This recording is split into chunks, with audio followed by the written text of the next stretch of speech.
നമസ്കാരം. Tandem PSCയുടെ online ക്ലാസ്സിലേക്ക് എല്ലാവർക്കും ഒരിക്കൽ കൂടി സ്വാഗതം.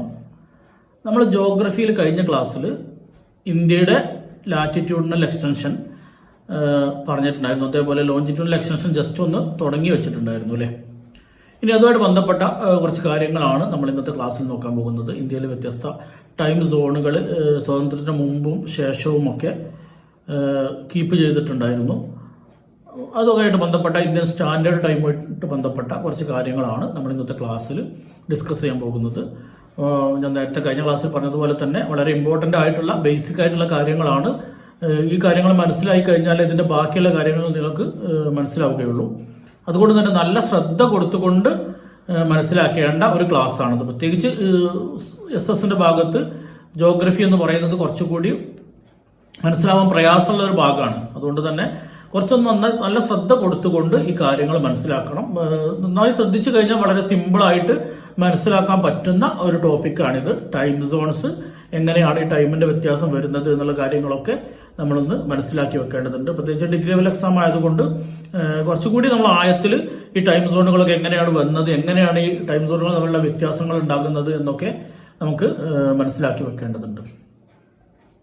അപ്പോൾ നമ്മൾ ഈ ചിത്രത്തിൽ കാണുന്ന രേഖാംശ രേഖയെ കുറിച്ച് നമ്മൾ കഴിഞ്ഞ ക്ലാസ്സിൽ പറഞ്ഞിട്ടുണ്ടായിരുന്നു.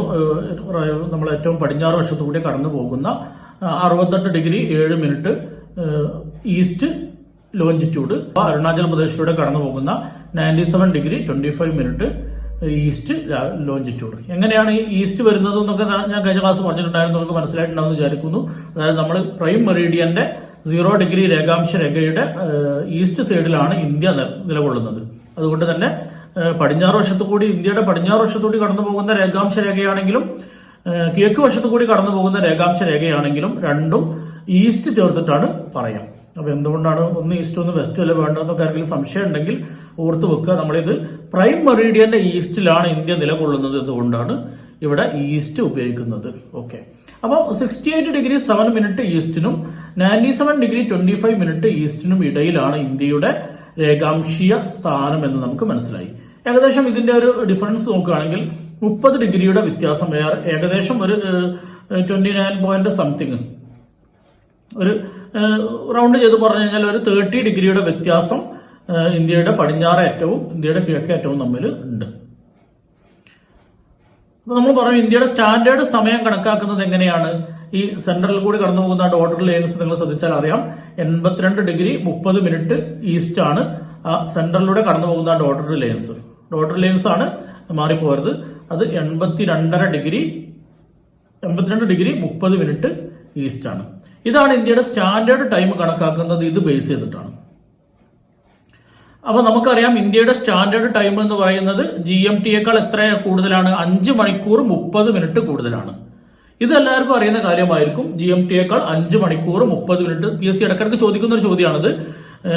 നമ്മുടെ ഇന്ത്യൻ സ്റ്റാൻഡേർഡ് ടൈം എന്ന് പറയുന്നത് GMT പ്ലസ് 5:30 ആണ്. അതായത് നമുക്കറിയാം നമ്മൾ ഈസ്റ്റ് സൈഡിലാണ് വരുന്നത്, പ്രൈം മെറീഡിയന്റെ ഈസ്റ്റ് സൈഡിലാണ് നമ്മൾ വരുന്നത്. അപ്പൊ തന്നെ നമുക്കറിയാം സൂര്യൻ ഉദിക്കുന്നത് ഈസ്റ്റ് ആയതുകൊണ്ട് തന്നെ പ്രൈം മെറീഡിയന്റെ അടുത്ത് സൂര്യൻ എത്തുന്നതിന് മുമ്പ് തന്നെ നമുക്ക് സൂര്യൻ എത്തും. അതുകൊണ്ടാണ് നമ്മൾ സമയം മുന്നിലാവുന്നത്. ആ ഒരു കൺസെപ്റ്റ് നിങ്ങളൊന്ന് മനസ്സിലാക്കി വെക്കുക. എക്സാം എത്തുമ്പോൾ ചിലപ്പോൾ കൺഫ്യൂഷൻ വരും. നമ്മൾ മുമ്പിലായിരുന്നോ പിറകിലായിരുന്നോ എന്നുള്ള കൺഫ്യൂഷൻ വേണ്ട. നമ്മൾ കിഴക്ക് വശത്താണ് ഇന്ത്യ ഉള്ളത്. അപ്പൊ കിഴക്ക് വശത്താണ് സൂര്യൻ ഉദിക്കുന്നത് എന്നതുകൊണ്ട് തന്നെ പ്രൈം മെറീഡിയന്റെ അടുത്തേക്ക് സൂര്യൻ എത്തുന്നതിന് മുമ്പ് എവിടെ എത്തും? ഇന്ത്യയിൽ സൂര്യൻ എത്തും. അതുകൊണ്ട് 5.5 മണിക്കൂർ, അവിടെ 12 മണിയാകുമ്പോൾ, ഉച്ചക്ക് 12 മണിയാകുമ്പോൾ ഇന്ത്യയിൽ എത്രയാവും? വൈകുന്നേരം 5:30 ആകും. ഓക്കെ, ക്ലിയർ ആയിട്ടുണ്ടെന്ന് വിചാരിക്കുന്നു. ഇനി എങ്ങനെയാണ് ഈ 5:30 എന്നുള്ള വ്യത്യാസം വന്നത്? ഈ സമയം എങ്ങനെയാണ് ഈ വ്യത്യാസം വരുന്നത് എന്ന് കൂടി നമ്മളൊന്ന് മനസ്സിലാക്കി വെക്കേണ്ടതുണ്ട്. നമുക്കറിയാം ഒരു ലോഞ്ചിറ്റ്യൂഡും തൊട്ടടുത്ത ലോഞ്ചിറ്റ്യൂഡും, അതായത് 1 ഡിഗ്രി ലോഞ്ചിറ്റ്യൂഡിനൽ ഡിഫറൻസ് നോക്കിക്കഴിഞ്ഞാൽ അവിടെ 4 മിനിറ്റിന്റെ വ്യത്യാസം വരും. നമുക്കറിയാം 360 ഡിഗ്രി തിരിയുമ്പോഴാണ് എന്ത് സംഭവിക്കുന്നത്? 24 മണിക്കൂർ സംഭവിക്കുന്നതിൽ ഒരു ദിവസം സംഭവിക്കുന്നത് ഭൂമി 360 ഡിഗ്രി കറങ്ങുമ്പോഴല്ലേ. അപ്പൊ ഈ 360 ഡിഗ്രി കറങ്ങാൻ എടുക്കുന്ന സമയം 24 മണിക്കൂറാണ്. ഇതിനെ കാൽക്കുലേറ്റ് ചെയ്ത് വരുമ്പോൾ 1 ഡിഗ്രി കറങ്ങാൻ എടുക്കുന്ന സമയം എന്ന് പറയുന്നത് 4 മിനിറ്റ് ആണ്. അതായത് ഓരോ ഡിഗ്രിക്കും ഇടയിൽ എത്ര ഉണ്ടാകും? 4 മിനിറ്റ് ഡിഫറൻസ് ഉണ്ടാവും. അതായത് 0 ഡിഗ്രി ലോഞ്ചിറ്റ്യൂഡും 1 ഡിഗ്രി ലോഞ്ചിറ്റ്യൂഡും തമ്മിലുള്ള സമയവ്യത്യാസം എത്രയെന്ന് ചോദിച്ചു കഴിഞ്ഞാൽ 4 മിനിറ്റ് ആണ്. ക്ലിയർ ആയിട്ടുണ്ടാവും വിചാരിക്കുന്നു. അതായത് 0 ഡിഗ്രിയിൽ 12 മണിയാകുമ്പം 1 ഡിഗ്രിയിൽ എത്രയാകും? 12:04 ആയിരിക്കും. 4 മിനിറ്റിന്റെ വ്യത്യാസം ഓരോ ഡിഗ്രിയിലും ഇങ്ങനെ കൂടിക്കൂടി വരും. അങ്ങനെ വന്ന് ഒരു 15 ഡിഗ്രിയിൽ എത്തുമ്പോൾ 1 മണിക്കൂറിന്റെ വ്യത്യാസം ഉണ്ടാകും. 0 മുതൽ 15 ഡിഗ്രി വരെയുള്ള വ്യത്യാസം നോക്കുകയാണെങ്കിൽ അത് 1 മണിക്കൂർ ഉണ്ടാകും. അത് ക്ലിയർ ആയിട്ടുണ്ടാവും എന്ന് വിചാരിക്കുന്നു. അതായത് 1 ഡിഗ്രി ലോഞ്ചിറ്റ്യൂഡിന്റെ ടൈം ഡിഫറൻസ് എന്ന് പറയുന്നത് 4 മിനിറ്റ് ആണ്. അങ്ങനെ വരുമ്പോൾ 15 മിനിറ്റ് ആകുമ്പോൾ 15x4 അഥവാ 60 മിനിറ്റ് ആണ്. 60 മിനിറ്റ് എന്ന് പറഞ്ഞാൽ 1 മണിക്കൂറിന്റെ വ്യത്യാസം 15 ഡിഗ്രിയിൽ ഉണ്ടാകും. അപ്പൊ നമ്മളൊന്ന് ആലോചിച്ച് നോക്കുക, ഇന്ത്യ നിൽക്കുന്നത് 68 ഡിഗ്രി 7 മിനിറ്റിനും 97 ഡിഗ്രി 25 മിനിറ്റിനും ഇടയിലല്ലേ. അപ്പൊ ഇന്ത്യയുടെ ഡിഫറൻസ് എന്ന് പറയുന്നത് 30 ഡിഗ്രി ഉണ്ട്. അതായത് ഇന്ത്യയുടെ പടിഞ്ഞാറ് വശത്ത് നിന്നുള്ള കിഴക്ക് വശത്തേക്ക് നോക്കുമ്പോൾ 30 ഡിഗ്രിയുടെ വ്യത്യാസമുണ്ട്.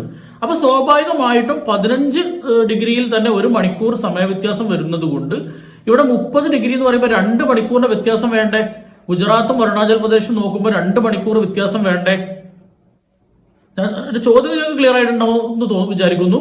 അതായത് ഈ ഗുജറാത്തിൽ കൂടി കടന്നു പോകുന്ന രേഖാംശ രേഖ എന്ന് പറയുന്നത് 68 ഡിഗ്രി 7 മിനിറ്റ് ഈസ്റ്റ് ആണ്. അരുണാചൽ പ്രദേശിലൂടെ കടന്നു പോകുന്ന രേഖാംശ രേഖ എന്ന് പറയുന്നത് 97 ഡിഗ്രി 25 മിനിറ്റ് ആണ്. ഈ 2 രേഖാംശ രേഖകൾ തമ്മിൽ ഏകദേശം 30 ഡിഗ്രിയുടെ വ്യത്യാസം വരുന്നുണ്ട്. നമ്മൾ പറഞ്ഞു 15 ഡിഗ്രി വ്യത്യാസം വന്നാൽ തന്നെ സമയത്തിൽ 1 മണിക്കൂറിന്റെ വ്യത്യാസം വരും എന്ന് പറഞ്ഞു. അങ്ങനെയാണെങ്കിൽ 30 ഡിഗ്രി വ്യത്യാസം വരുമ്പോൾ സ്വാഭാവികമായിട്ട് 2 മണിക്കൂർ വ്യത്യാസം വരേണ്ടതല്ലേ? അങ്ങനെയാണെങ്കിൽ ഗുജറാത്തിലും അരുണാചൽ പ്രദേശിലും സമയത്തിൽ 2 മണിക്കൂറിന്റെ മാറ്റം കാണണമല്ലോ. അങ്ങനെ ആർക്കും ഡൗട്ടില്ലേ? യഥാർത്ഥത്തിൽ അങ്ങനെ ഒരു വ്യത്യാസമുണ്ട്. പക്ഷെ അങ്ങനെ 2 ടൈമായിട്ട് നമ്മൾ അല്ലെങ്കിൽ 2ൽ കൂടുതൽ ടൈമായിട്ട് നമുക്ക് കൺസിഡർ ചെയ്യുമ്പോൾ നമുക്ക് ഒരുപാട് പ്രയാസങ്ങളുണ്ട്. അതുകൊണ്ട് നമ്മളൊരു ഇന്ത്യൻ സ്റ്റാൻഡേർഡ് ടൈം എന്ന് പറയുന്ന ഒരു ടൈം നമ്മൾ ഫിക്സ് ചെയ്തു. അങ്ങനെയാണ് 82 ഡിഗ്രി 30 മിനിറ്റ് ഈസ്റ്റ് നമ്മൾ ടൈം മെറീഡിയൻ ആയിട്ട് എടുക്കുന്നത്. ഏകദേശം ഇന്ത്യയുടെ മധ്യത്തിലൂടെ കടന്നു പോകുന്ന ഈ ഒരു മെറീഡിയൻ ബേസ് ചെയ്തിട്ടാണ് നമ്മൾ എന്തെടുക്കുന്നത്? ഇന്ത്യൻ സ്റ്റാൻഡേർഡ് ടൈം എടുക്കുന്നത്. അപ്പൊ നിങ്ങൾക്ക് 82 ഡിഗ്രി 30 മിനിറ്റ് 4 കൊണ്ട് ഗുണിച്ചാൽ നിങ്ങൾക്ക് 5 മണിക്കൂർ 30 മിനിറ്റ് ഏറെക്കുറെ കിട്ടും. ആ ഒരു വ്യത്യാസമാണ്. അതായത് 0 ഡിഗ്രി പ്രൈം മെറീഡിയനിൽ നിന്നും 82 ഡിഗ്രി വലത്തോട്ട് സഞ്ചരിച്ചപ്പോൾ അല്ലെങ്കിൽ ഈസ്റ്റിലേക്ക് സഞ്ചരിച്ചപ്പോൾ ഓരോ ഡിഗ്രിക്കും 4 മിനിറ്റ് വെച്ച് സമയം കൂടി വന്നിട്ടാണ് 82 ഡിഗ്രി എത്തുമ്പോൾ നമുക്ക് 5 മണിക്കൂർ 30 മിനിറ്റ് അധികം വരുന്നത്. ആ ഒരു കാൽക്കുലേഷൻ എങ്ങനെ വന്നു എന്നുള്ളത് കൂടി നമ്മളൊന്ന് മനസ്സിലാക്കി വെക്കാൻ വേണ്ടി പറഞ്ഞു എന്ന് മാത്രം. ടാൻഡം PSCയുടെ സെക്രട്ടേറിയറ്റ് അസിസ്റ്റന്റിന്റെ ബാച്ച് ഡിസംബർ 1 ആരംഭിക്കുകയാണ്. പ്രിലിംസ് പ്ലസ് മെയിൻസ് ഓൺലൈൻ ബാച്ചാണ്. നമുക്കറിയാവുന്നതുപോലെ 999 രൂപ മാത്രമാണ് നമ്മൾ ഫീസ് ഈടാക്കുന്നത്. ഇതൊരു ഫീസായിട്ടല്ല, ഒരു 10 മാസത്തെ കോഴ്സ് മുന്നോട്ട് കൊണ്ടുപോകാനുള്ള ഒരു എക്സ്പെൻസ് മീറ്റ് ചെയ്യുക എന്നുള്ള നിലക്ക് നിങ്ങൾ ഉദ്യോഗാർത്ഥികളെ സഹായിക്കുക എന്നുള്ള ലക്ഷ്യത്തോടു കൂടിയാണ് ഈ ഒരു കോഴ്സ് നമ്മൾ ലോഞ്ച് ചെയ്തിട്ടുള്ളത്. LSTS പരീക്ഷയ്ക്ക് നല്ല നിലയിലുള്ള ഒരു മാർക്ക് സ്കോർ ചെയ്യാൻ നിങ്ങളെ സഹായിച്ചത് ഈ ഒരു കൃത്യമായിട്ടുള്ള ഒരു പഠന രീതിയായിരുന്നു. എവിടെ നിന്നാണോ PSC ചോദ്യം ചോദിക്കുന്നത് ആ ഏരിയയിൽ നിന്ന് തന്നെ ആ ഒരു PSCയുടെ ചോദ്യ രീതികളൊക്കെ മനസ്സിലാക്കിക്കൊണ്ട് ആ ഭാഗത്തു നിന്ന് തന്നെ നിങ്ങൾക്ക് ക്ലാസ്സും അതോടൊപ്പം PDF നോട്ട്സും ഒക്കെ പ്രൊവൈഡ് ചെയ്തതുകൊണ്ട് തന്നെ നിങ്ങൾക്ക് ആ പരീക്ഷയിൽ നല്ല മാർക്ക് സ്കോർ ചെയ്യാൻ സാധിച്ചിട്ടുണ്ട്. ഇനി സെക്രട്ടേറിയറ്റ് അസിസ്റ്റൻ്റ് നമുക്ക് ഇഷ്ടംപോലെ സമയമുണ്ട്. മുഴുവൻ ഭാഗവും സിലബസിൻ്റെ മുഴുവൻ ഭാഗവും സ്പെഷ്യൽ ടോപ്പിക്ക് അടക്കം പേപ്പർ 1ഉം പേപ്പർ 2ഉം കൃത്യമായിട്ട് നമുക്ക് പഠിക്കുകയും റിവൈസ് ചെയ്യുകയും ചെയ്തുകൊണ്ട് നല്ലൊരു റാങ്ക് നേടിയെടുക്കാൻ നമുക്ക് സാധിക്കണം. അതിനുവേണ്ടി ടാൻഡം PSC നിങ്ങളോടൊപ്പം ഉണ്ടാകും. അപ്പോൾ സാധിക്കുന്ന ആളുകളൊക്കെ ഈ ഒരു ബാച്ചിൽ ഇന്ന് തന്നെ ജോയിൻ ചെയ്യാൻ ശ്രമിക്കുക. അപ്പോൾ 82 ഡിഗ്രി 30 മിനിറ്റ് ഈസ്റ്റ് എന്ന് പറയുന്ന മെറീഡിയൻ കടന്നു പോകുന്നത് ഇതിലൂടെയാണ്. പ്രധാനപ്പെട്ട ഒരു പട്ടണം അവിടെ പറയുന്നത് മിർസാപൂരാണ്. ഉത്തർപ്രദേശിലെ മിർസാപൂരിലൂടെയാണ് ഈ ഇന്ത്യയുടെ ടൈം മെറീഡിയൻ അതായത് ഇന്ത്യൻ സ്റ്റാൻഡേർഡ് ടൈം കണക്കാക്കുന്ന ടൈം മെറീഡിയൻ അഥവാ 82 ഡിഗ്രി 30 മിനിറ്റ് ഈസ്റ്റ് കടന്നു പോകുന്നത് ഉത്തർപ്രദേശിലെ മിർസാപൂർ പട്ടണത്തിലൂടെയാണ്. അപ്പോൾ പ്രധാനപ്പെട്ട പട്ടണം ഏതാണെന്ന് ചോദിച്ചു കഴിഞ്ഞാൽ ഇത് മാത്രമേ നമ്മൾ ചോദിച്ച് കണ്ടിട്ടുള്ളൂ. മിർസാപൂർ മാത്രമേ ചോദിച്ച് കണ്ടിട്ടുള്ളൂ. ഇനി ഏതൊക്കെ സംസ്ഥാനങ്ങളിലൂടെ ഈ ഇത് കടന്നു പോകുന്നുണ്ട് അതുകൂടി പഠിച്ചു വെക്കണം. ഏതൊക്കെ സംസ്ഥാനങ്ങളിലൂടെയാണ് ഇത് കടന്നു പോകുന്നത്? ഉത്തർപ്രദേശ് ഉണ്ട്, മധ്യപ്രദേശ് ഉണ്ട്, ഛത്തീസ്ഗഡ് ഉണ്ട്, ഒറീസ ഉണ്ട്, ആന്ധ്രാപ്രദേശ് ഉണ്ട്. ഇത് ഞാൻ പറഞ്ഞ പോലെ നിങ്ങൾ ആ മാപ്പ് നോക്കിയിട്ട് ആ പൊസിഷൻ ഒന്ന് കൃത്യമായിട്ട് പഠിച്ചു വെച്ച് കഴിഞ്ഞാൽ ആ ഒരു സംസ്ഥാനങ്ങൾ കൂടി നമുക്ക് പഠിക്കാൻ വേണ്ടി പറ്റും. നമ്മൾ നേരത്തെ ട്രോപ്പിക് ഓഫ് ക്യാൻസർ പറഞ്ഞ സമയത്ത് നമ്മൾ കുറച്ച് സംസ്ഥാനങ്ങൾ പഠിച്ചിരുന്നു അല്ലേ? അതിന്റെ ആ മാപ്പിന്റെ രീതിയൊക്കെ പഠിക്കാൻ വേണ്ടി പറഞ്ഞിട്ടുണ്ടായിരുന്നു. നിങ്ങൾ പഠിച്ചിട്ടുണ്ടാവും വിചാരിക്കുന്നു. അതേപോലെ ഈ ഒരു ഇത് കടന്നു പോകുന്ന 5 സംസ്ഥാനങ്ങളേ ഉള്ളൂ. ആ സംസ്ഥാനങ്ങളുടെ ആ പിക്ചർ കൂടി നമ്മളൊന്ന് മനസ്സിലാക്കി വെച്ച് കഴിഞ്ഞാൽ അതിലിപ്പോൾ ആന്ധ്രാപ്രദേശ് നമുക്ക് അറിയുന്നതാണ്. ബാക്കിയുള്ള സംസ്ഥാനങ്ങളിൽ നമ്മൾ നേരത്തെ പഠിച്ച സംസ്ഥാനങ്ങളുണ്ട്. മധ്യപ്രദേശൊക്കെ നമ്മൾ നേരത്തെ പഠിച്ച സംസ്ഥാനമാണ്. ആ രീതിയിൽ നിങ്ങൾ അതുകൂടി ഒന്ന് മനസ്സിലാക്കി വെച്ച് കഴിഞ്ഞാൽ ആ മാപ്പിന്റെ ആ ഭാഗം കൂടി നിങ്ങൾക്ക് ക്ലിയർ ആകും. അപ്പൊ 5 സ്റ്റേറ്റുകളിൽ കൂടിയാണ് ഏത് കടന്നു പോകുന്നത്? നമ്മുടെ ഈ ടൈം മെറീഡിയൻ 82°30' ഈസ്റ്റ് കടന്നു പോകുന്നത്. ഏതൊക്കെയാണ് 5 സംസ്ഥാനങ്ങൾ? ഒന്ന് UP ഉണ്ട്, മറ്റൊന്ന് MP ഉണ്ട്, മറ്റൊന്ന് ഛത്തീസ്ഗഡ് ഉണ്ട്, ഒറീസ ഉണ്ട്, ആന്ധ്രാപ്രദേശ് ഉണ്ട്. ആ മാപ്പ് മനസ്സിലാക്കി കഴിഞ്ഞാൽ പിന്നെ നിങ്ങൾക്ക് അത് കൺഫ്യൂഷൻ വരില്ല. അപ്പൊ നിങ്ങൾ കോഡ് വെച്ച് പഠിക്കുന്നുണ്ടെങ്കിൽ അങ്ങനെ പഠിക്കാം. അതല്ലെങ്കിൽ ഞാൻ പറഞ്ഞതുപോലെ ഈ മാപ്പ് ബൈഹാർട്ട് ചെയ്തുകൊണ്ട് അങ്ങനെ ഓരോ സ്റ്റേറ്റുകൾ നമ്മൾ പഠിക്കുമ്പോഴും ആ സ്റ്റേറ്റിന്റെ സ്ഥാനം നമ്മുടെ മാപ്പിൽ എവിടെയാണെന്നുള്ളത് ജസ്റ്റ് ആ പിക്ചർ ഒന്ന് നമ്മുടെ മനസ്സിലേക്ക് കയറ്റി കഴിഞ്ഞാൽ നമുക്ക് ഇത് മാത്രമല്ല മറ്റു പല ക്വസ്റ്റ്യൻസ് വരുമ്പോഴും നമുക്ക് ആൻസർ ചെയ്യാനായിട്ട് പറ്റും. അപ്പൊ ആ രീതി ഒന്ന് ഫോളോ ചെയ്യുന്നതായിരിക്കും നല്ലത്.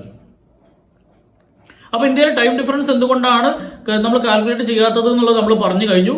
ഒരുപാട് പ്രയാസങ്ങൾ നമുക്ക് അത് മൂലം ഉണ്ടാകുന്നുണ്ട്. ഓക്കെ.